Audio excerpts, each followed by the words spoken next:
Reagan was elected to the presidency, he installed Louis Giuffrida as head of FEMA, the Federal Emergency Management Agency.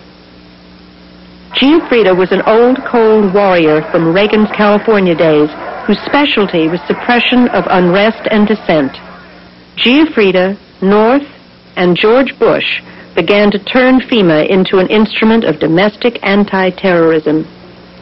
You're dealing with a group of people in the Reagan administration who equated political dissent with treason and who cannot differentiate between emergency procedures, which I think everyone agrees are necessary, and suppressing political dissent.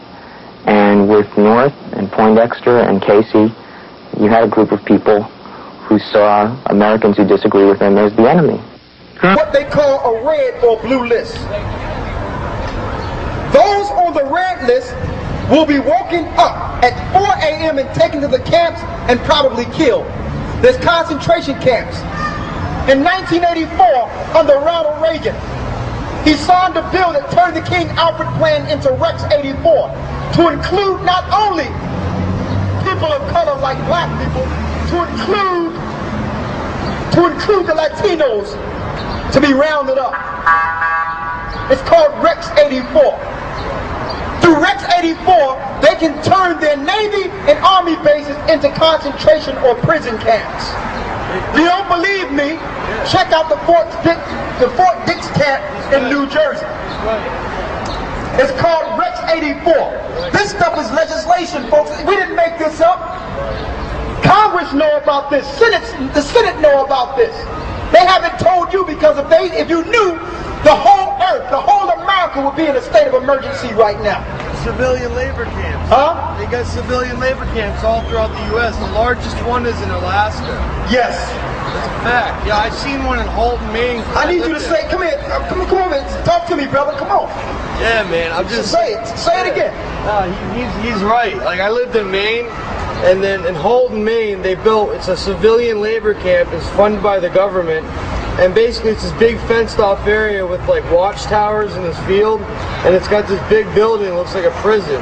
There's a checkpoint in the front, and they had military doing exercises, but there's like tractor trailer trucks with the back of them. They had like these boxes like with bars or whatnot, and they were doing drills, like pretending like, you know, there was people on the tractor trailer trucks running them off and like, you know, doing the whole, I don't know, drills. But they're training the military and everything. They have civilian labor camps. It's a fact. He's right. And I'm going to read it. Thank you, man. Civilian labor camp. They're not telling you anything. They're just filling you with the airways, and Satan is the principalities of the powers of the air. They're going to just continue to program you until they wake you up and make you go to your train stations. They're not telling you this. Your preachers are not telling you this. When they declare martial law, they will use your fetching preacher to guide you to the trains and tell you to follow your government.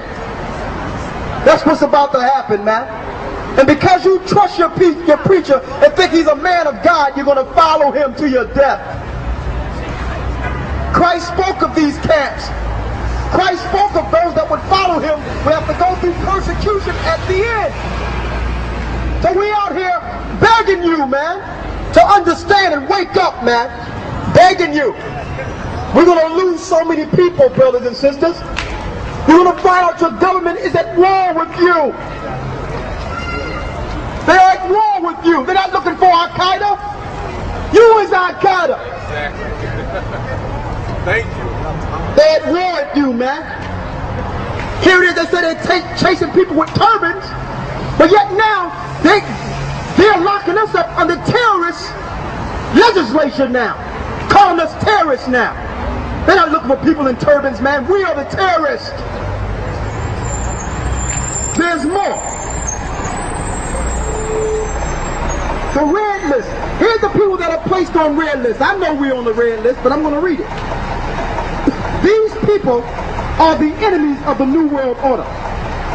They are the leaders of patriot groups, outspoken ministers like us, outspoken talk show hosts, community leaders, outspoken and probably net leaders.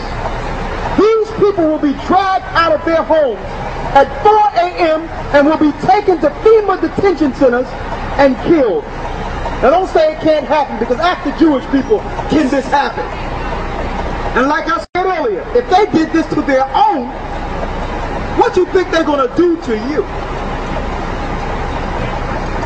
It says here, this will take place approximately 2 weeks before martial law is enforced. So before they bring forth martial law, now I'm going to tell you how they're going to bring forth martial law.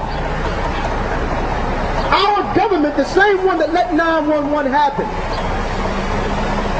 will plan another attack within this country.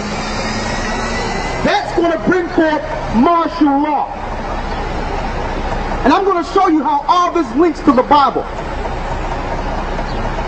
Okay? It's going to be martial law. No more TV. No more cell phones, folks. No more communication. They're letting you do this now to keep you busy. Your TV going to be off. Your cell phones will be confiscated. And you will be guided to your death.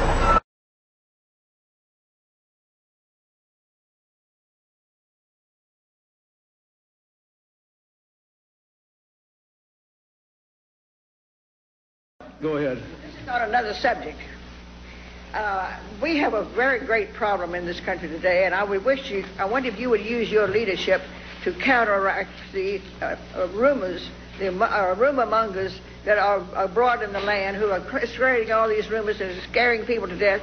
Large segments of our citizens believe that the United Nations is taking over whole blocks of counties in Kentucky and Tennessee, and some of them, they believe that we're in a concentration camp, and they're going to give our army to Russia and all that baloney. The issue is, we live in an interdependent world. We have to cooperate with people. We're better off when we do.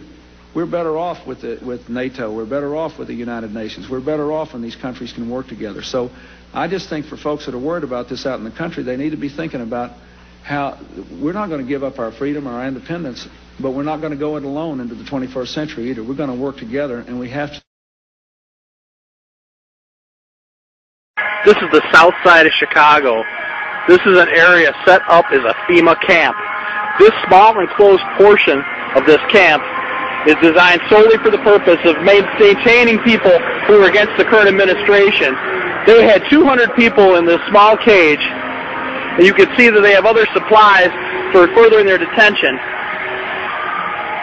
We have no idea how this is being done, kept away from the major media, but clearly it is. 200 people here is inhumane and completely wrong. In America, this just shouldn't. The gentleman yields back the balance of his time. For what purpose does the gentleman from Oregon rise? Without objection. Most Americans would agree that it would be prudent to have a plan to provide for the continuity of government and the rule of law in case of a devastating terrorist attack or natural disaster. A plan that would provide for the cooperation, the coordination, and continued functioning of all three branches of the government. The Bush administration tells us they have such a plan. They introduced a little sketchy public version that's clearly inadequate and doesn't really tell us what they have in mind. But they said, don't worry, there's a detailed classified version. But now they've denied the entire Homeland Security Committee of the United States House of Representatives access to their so-called detailed plan to provide for continuity of government. They say, trust us. Trust us, the people who brought us Katrina, to be competent in face of a disaster. Trust us, the people who brought us warrantless wiretapping and other excesses eroding our civil liberties. Trust us. Maybe the plan just really doesn't exist, and that's why they won't show it to us. I don't know. Or maybe there's something there that's outrageous. The American people need their elected representatives to review this plan for the continuity of government. The gentleman's time has expired. For what purpose does the gentleman from Texas rise? Request permission to address the House for 1 minute. Without objection.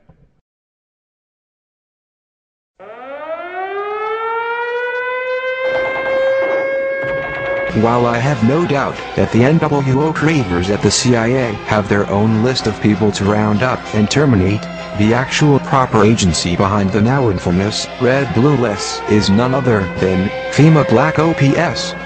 FEMA is not here to primarily help you. Under a full state of martial law, FEMA is here to send you to their detention camps to sort out who shall live and who shall die. Those unfortunates whose names are found among the millions of fellow Americans on FEMA Red Blue lists will never come out of the FEMA camps alive, although they may have to go through hell before they are finally terminated. Such offenders are essentially deemed resistors of the New World Order, as my CIA and military insiders told me personally. Oh, all of us in the CIA know all about the concentration camps in America and their purpose. We all know that their purpose is to terminate resistors of the New World Order under martial law.